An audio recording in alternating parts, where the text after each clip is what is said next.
Welcome to episode 81 of the Epilogue Lady podcast. My name is Bente and I'm coming to you from Vesterålen, northern Norway, where I live with my husband and 3 cats. You can find me on Instagram as Arctic Crafts, on Facebook and Etsy as Arctic Crafts by Bente, and on Ravelry as Arctic Crafts 65. There is also a Ravelry group for this podcast, the Arctic Crafts podcast group, where you can participate in make-alongs. I also have a Ko-fi page where you can support me so that I can pay for shipping, for prizes and giveaways. Today is overcast, so I can sit at the table and record this, and that's a good thing because it's a lot of hassle to do the setup when I sit further back.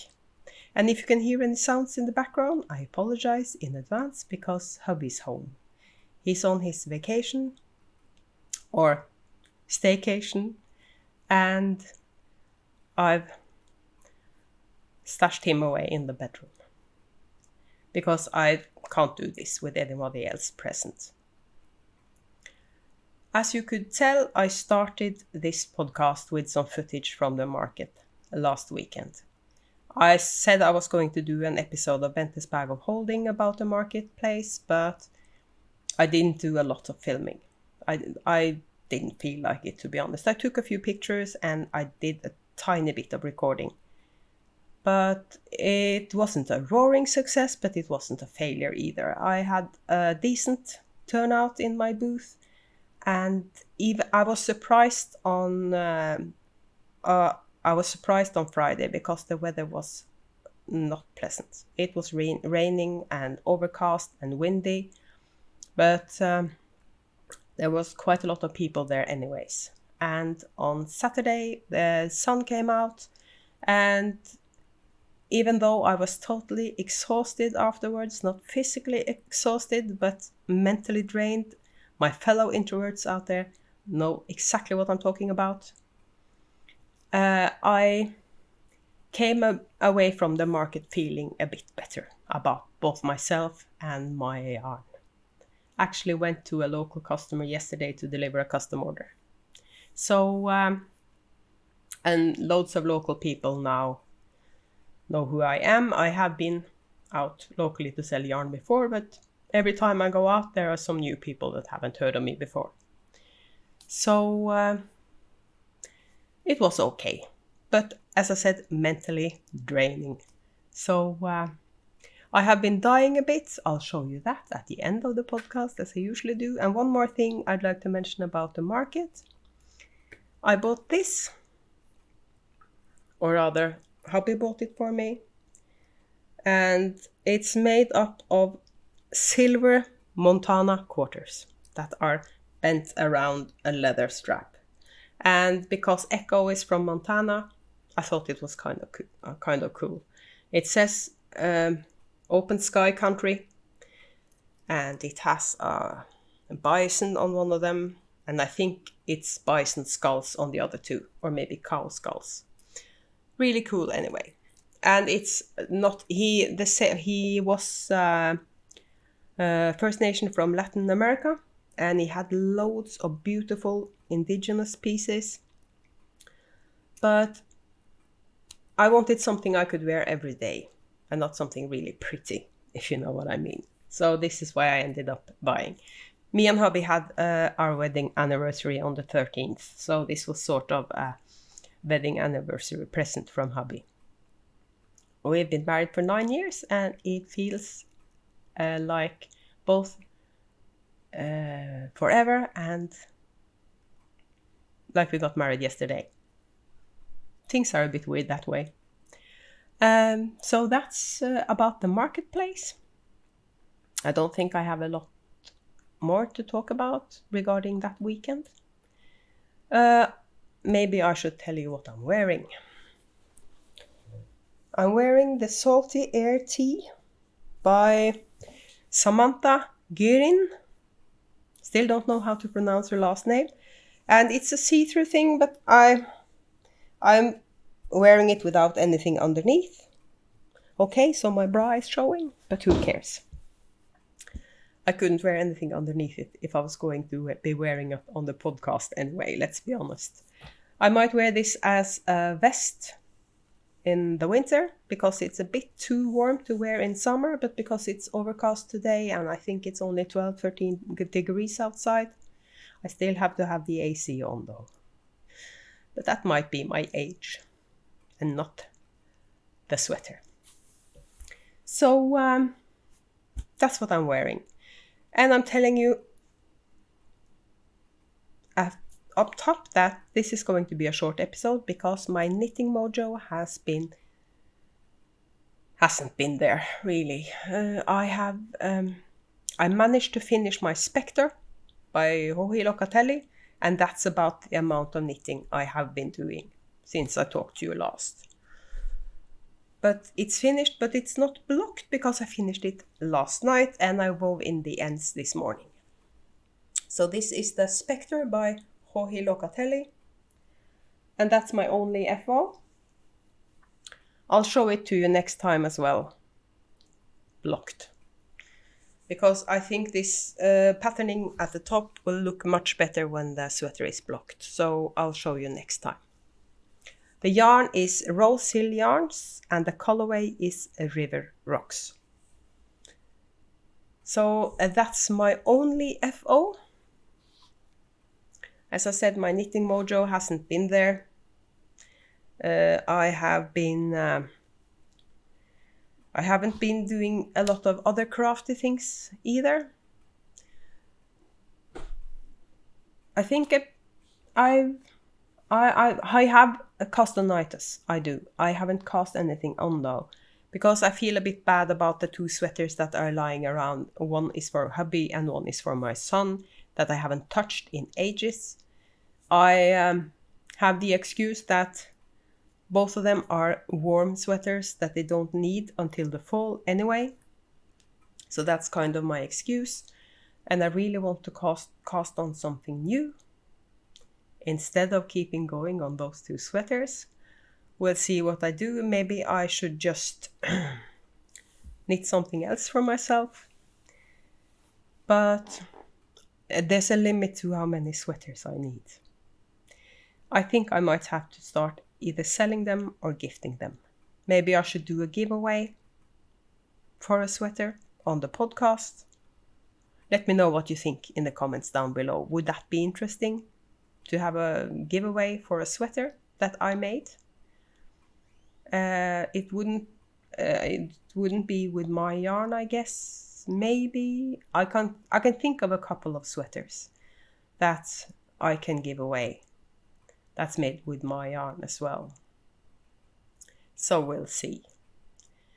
So that's what I can think of about.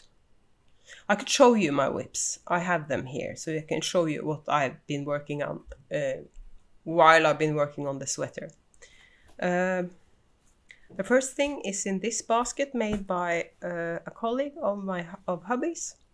She was the one that made the baskets for Valentine's. And this is the Freddy beach socks by Nancy Wheeler. And the yarn is Allison Barnes. Sorry about that. Allison Barnes. And the colorway is Hush. And the thing I have on my needles, I actually bought from a local vendor at the market. I really like these. They're easier to take off and on than the needle cozies. So I really like the idea. So I'm using those for this. And the other whip I'm showing you is also a pair of socks that I'm almost to the heel of these socks, and the yarn is Asphalt Flickan. I ordered some more yarn from her, but it hasn't arrived yet, which is strange because it's from Sweden, so it should arrive. But it hasn't arrived yet. And I haven't got anything else exciting in the mail either. Only business related stuff. I haven't bought anything exciting. So that's it for knitting. I told you this was going to be short, because when your knitting mojo has vanished, there's not a lot of knitting to be done. So I thought maybe what I'm going to do today is pick up my granny stripe blanket and crochet for a bit. While I'm contemplating what I'm casting on next, I might actually cast on a shawl. I have a shawl whip.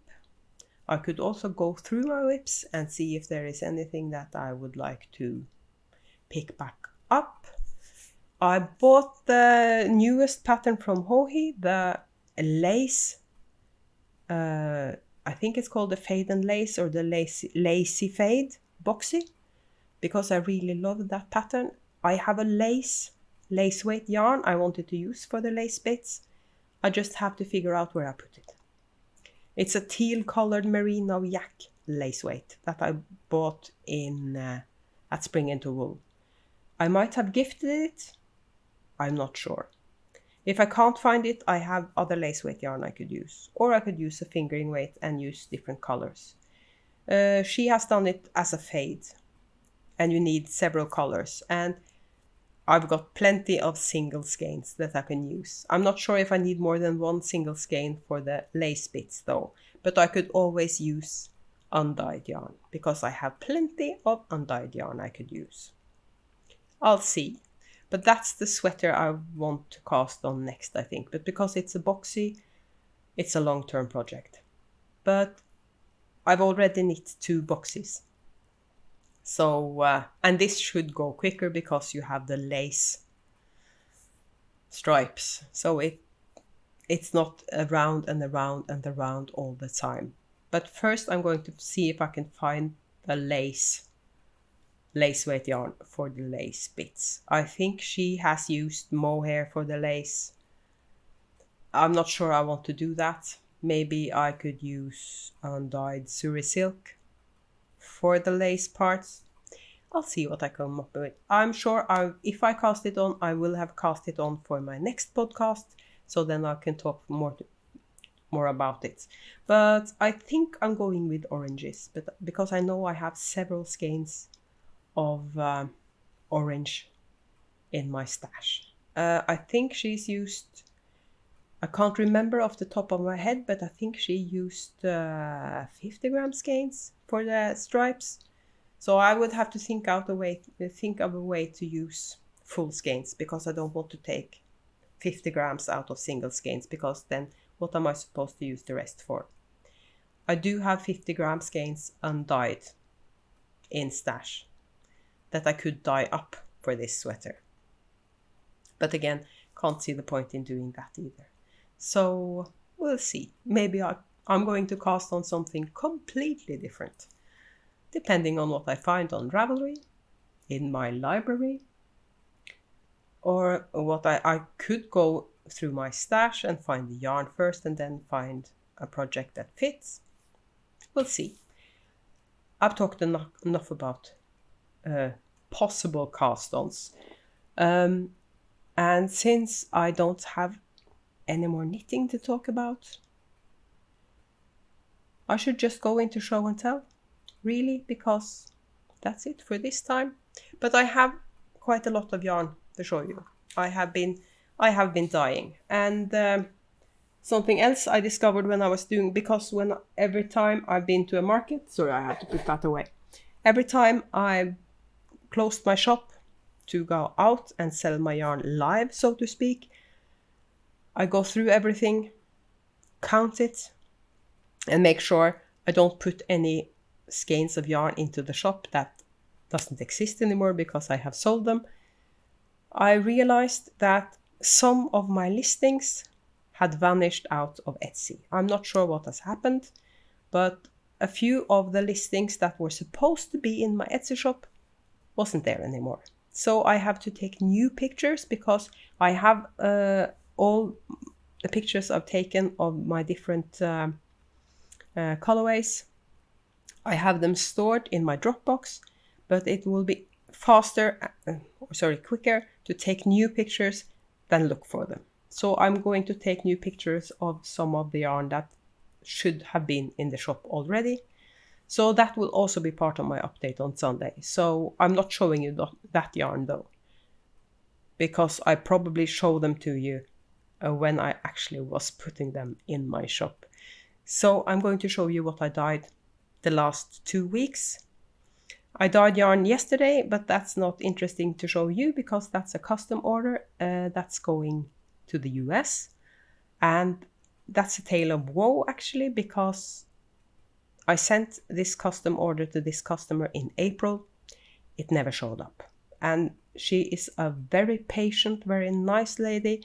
So she has waited until now before we resolve the issue, because I've experienced stuff taking 8 to 10 weeks to cross the Atlantic. But sometimes it takes 2 weeks. So I'm not sure what has happened. The Norwegian Postal Service says it has left the country. And that's all I know. And that's all she knows. And I always send stuff like as letters untracked.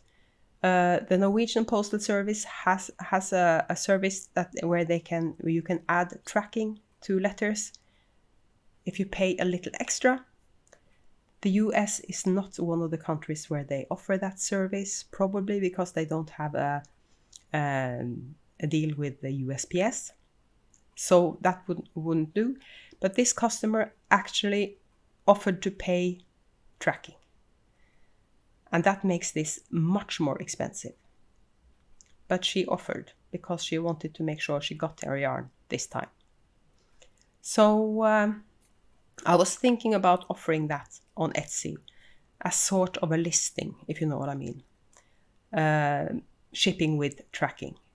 Because Etsy doesn't allow you to offer different kinds of shipping. I haven't found, if anybody knows if that's possible, please let me know how to do that, because then you could choose when you order if you want to pay extra money to get it shipped. But what you have to pay for tracking almost equals 1 to 2 skeins of yarn. So, and this is the 3rd time this has happened in the 3 years I've been running the shop. So it doesn't happen often. But it apparently can happen. And anything can have happened to that shipment. Somebody could have snatched it up along the way. It can be lying in a corner in the US Customs Service. Who knows? All we know, me and the customer, is that it never reached her. So that was a tale of woe, but it's dyed up now, and as soon as it's dry, it's on its way, and let's hope it gets there this time. At least we can track it. And it's also insured this time. So, but what I have dyed, that's going into the shop. I have a new colorway, but I'm going to show you that last. I have that on several bases, so I'll show you that last. I'll show you the other things first. I've dyed up 2 colorways on my Highland Sport. I had custom orders for this yarn. So thankfully somebody wanted to knit a sweater with it, because this is really beautiful yarn. It's not scratchy, even though it's 100% Highland wool. It's non-superwash, but it speckles. I tried a new technique to speckle non-superwash, and I tried it on Corriedale the other day. It still doesn't speckle properly on Corriedale, but it speckles on the Highland Sport. So you can order this custom order on speckled yarn if you want. Not heavily speckled maybe, but as you can see, it speckles. And this is the colorway Stracciatella. And I don't have a sweater quantity of this. I only dyed up 2 skeins of this on Highland Sport. But again, if you want a custom order on this yarn, just contact me on Etsy or use the email address that's listed below this video if you want enough for a sweater in this I would say you need 5 or 6 skeins of this for a sweater, because there are 300 meters per skein. 1200 meters should be enough for a sweater up to maybe large. I'm not sure, depending on the sweater, of course. But there are 300 meters. I dyed up Stracciatella on Silk Cloud as well, if you wanted to combine these two, because there are 300 meters on these as well. So if you combine these two, you need, I only have 2 of these, but if you buy these 2 and 2 of these, you would have enough for a DK vest or something. So the math is really easy on this, because both have 300 meters on them, but this is 50 grams. And the reason why this has a tag on it is because I dyed it up for Sommermelbu, as the market is called. So that's why they have yarn tags on them, the one I dyed up before I went to the market. So that's Stracciatella on Highland Sport. And this is Monet on Highland Sport. I'm not sure if I have Silk Cloud that matches in the shop at the moment, if you wanted to do what I told you about that. But you could put anything with this, or I could dye up some Monet on Silk Cloud for you that you can hold with something else. So this is Monet on Highland Sport. And I showed you the Silk Cloud, so I can put that away. And I dyed up some of my oldest colorways on merino sock, and it's vintage rose. I haven't dyed up this in some time. And it's a really, really pale mauvish pink with mauve speckles and green speckles. And this is, the inspiration came from a bouquet of flowers my mother sent me for my birthday a couple of years back. I think it was maybe 3 years back. No, a couple of years back.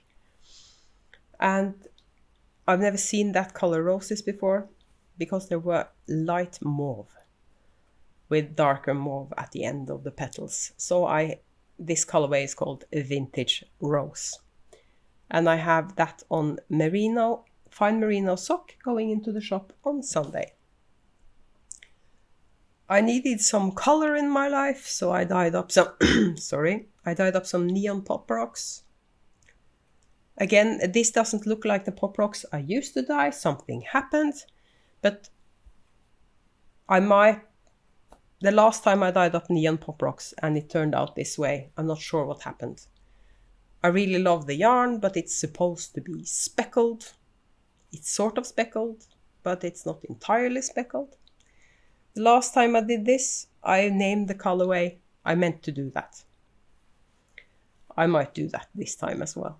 Or call it Neon Pop Rocks? Question mark. I can't list it as Neon Pop Rocks, because it's not supposed to look like this. This is sort of a cross between a Neon Pop and Neon Pop Rocks. Neon Pop is variegated in neon colors, without speckles. So this is sort of an in-between. Anyways, I have 3 skeins of this going into the shop on Sunday. And I have another colorway on fine merino sock, and that's Blueberry Cheesecake. Again, this also has the tag on it, because I took this with me to the marketplace. So this is a Blueberry Cheesecake on fine merino sock. And I have some sock sets that I dyed up for the marketplace. I really love these. And this, you've seen these colorways together before, because I love this combination. My rocket tee, my striped rocket tee. I'll put up a picture if you haven't seen it. These 2 colors, Purple Rain and Nebula combined. And I was wearing that rocket tee to the market, and I got loads of compliments about it. And that's Purple Rain, 50 grams of Purple Rain with 20 grams of Nebula. Should make some really beautiful socks. And then we come to the new colorway that Hobby helped me name. I have it on 3 different bases. And it's this teal, this tonal teal with purple and teal speckles. And Hobby helped me name this, and the name is Glacial Lake, because he liked this green. He said that's sort of glacial green. So because I have a colorway called Glacier, I couldn't use that. Not that I have any Glacier in the shop, because I haven't dyed that up in ages. But this is called Glacial Lake, and I have that on fine merino sock, Corriedale sock, and this is what I meant about that Corriedale. Even with the new technique, still you can't get really crisp speckles, but it's much better with the speckling than it used to be. So I think I have cracked the code for speckled Corriedale. Anyways, this is Glacial Lake on non-superwash Corriedale sock. And I dyed up some zebra sock with Glacial Lake. It gives a totally different, it looks totally different on this yarn. I haven't dyed up a lot of zebra sock. Not sure why. I think it's because I struggle finding colorways that I want to do on this. I should just dye up some tonals or maybe semi-solids on zebra sock. I could perhaps try this undyed in a sweater. That might look cool. We'll see. But I'm adding some zebra sock to the shop on Sunday in the new colorway Glacial Lake. I'm going to dye up a sweater quantity for myself in Glacial Lake. I can promise you that much. So that's what I had for show and tell. That's what's going into the shop. I'm assembling the extras I need for the Christmas advent. I have dyed all the yarn. I'm going to send that out late August, early September, I think. Mid-September is the absolute latest I want to ship that out. I'd rather you get it late October, early November than it getting to you too late for December 1st. Even though 12 days of Christmas sort of starts Christmas Eve, but if I were you, I would do it every other day of December. Sounds like more fun. You don't have to wait as long. So 12 days of Christmas it is, and it's leaving me mid-September at the latest. And those I have shipped out the Halloween advents for everybody except for the people in Norway, because you would get it far too early if I sent out the advents now. So the Norwegian customers won't, I'm not shipping those out yet. That's what I had. As I said, this is a really short video because I had so little to talk about, but hopefully the tiny bit of footage from the market makes it a little bit longer. I can also say, I think next Sunday, that's in a week. No, that's not a Sunday. Next Sunday, not the Sunday coming, but the Sunday after, me and Hobby are driving to Tromsø to pick up my sons, because they're going to the south of Norway to celebrate their grandfather's 80th birthday. That's my ex's father. And they're taking the plane together to Tromsø, and we're meeting them at the airport in Tromsø next Sunday.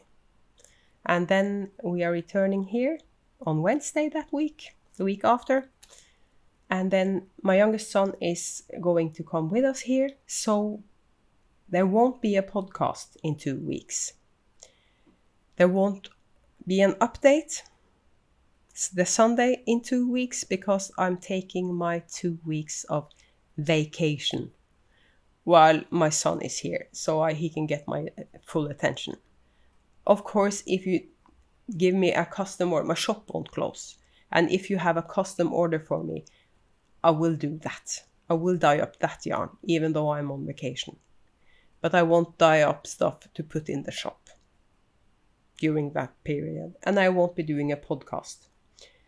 I will do some recording and footage from our trip to Tromsø, so I might sit down and edit that and put it out as a Bente's Bag of Holding in the meantime, instead of doing a podcast.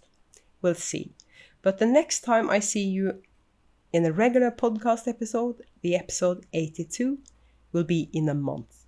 I'm so sorry, but I need some time off for several reasons. But I think I'm going to do a giveaway in that episode, in episode 82. Not sure what the prompt will be, but I'm going to do a giveaway in episode 82. So you should come back for that episode. I might give away something I buy in Tromsø. I might give away a sweater I've knit. I might give away yarn. I'm not sure what, but I'm going to do a giveaway in my episode 82. Sort of to celebrate the end of summer. No, it's not the end of summer, but I feel a bit better. So maybe a sort of a celebration of the fact that I'm seeing the light at the end of the tunnel, so to speak. Anyways, that was also an epilogue. This is turning out to be more of an epilogue than an episode, because I didn't have a lot to talk about. The last thing I'm going to see, because I forgot to tell you when I was talking about this sweater, the yarn is Arctic Crafts Fine Merino Fingering, 100% fine merino, and the colorway is Peony. It's a very, very soft peachy pink. There. I've told you everything. And now I can go tell hubby to come out of the bedroom and edit this. And then I'll get on with my working weekend, take pictures for the shop update and arrange the shop update and get my crochet out because I don't feel like knitting today. I might cast on the boxy. We'll see in a month. If you follow me on Instagram, you can watch my progress there when it comes to knitting. I don't post a lot on Instagram at the moment. It's mainly because nothing exciting is happening. I think I have too high of I don't post the right things on Instagram, or I don't post often enough because I'm not a professional with social media. I should be better with it. Anyways, I post my knitting on Instagram at least. And I posted a few things from the market, I think, on Instagram. But I'm on Instagram all the time, so I read all your comments and everything. Same goes for YouTube. Same goes for Ravelry. And another epilogue. I forgot to say two things I forgot to say at the start of the episode. The first thing is I have a coupon code, an everlasting coupon code in the Tangled Skein CA on Etsy. It's Epilogue Lady 20. So that's valid. I'll link her shop down below. The other thing is the Arctic Summer of Socks is going strong. It's going until August 31st, when I will be drawing the prices. And I won't be drawing the prices that day. I'll be closing the thread, the FO thread on Ravelry at midnight, August 31st. And I'll draw the prices September 1st. And I'll announce the winners will get notified straight away. And I'll announce the winners on the first podcast after that time. But Arctic Summer of Socks, any socks, child size or adult size, not toddler or baby. If you need shorties, shorties are allowed, but if you need toddler or baby socks, you have to knit 2 pairs to be able to enter them. And if you knit socks with my yarn, you have a double entry. And you can crochet socks, of course. So it's a make alone, not a knit alone. That's it. And now I'm done. And now I can get on with whatever I was supposed to do today. And I'll see you in a month or on Instagram. Bye bye.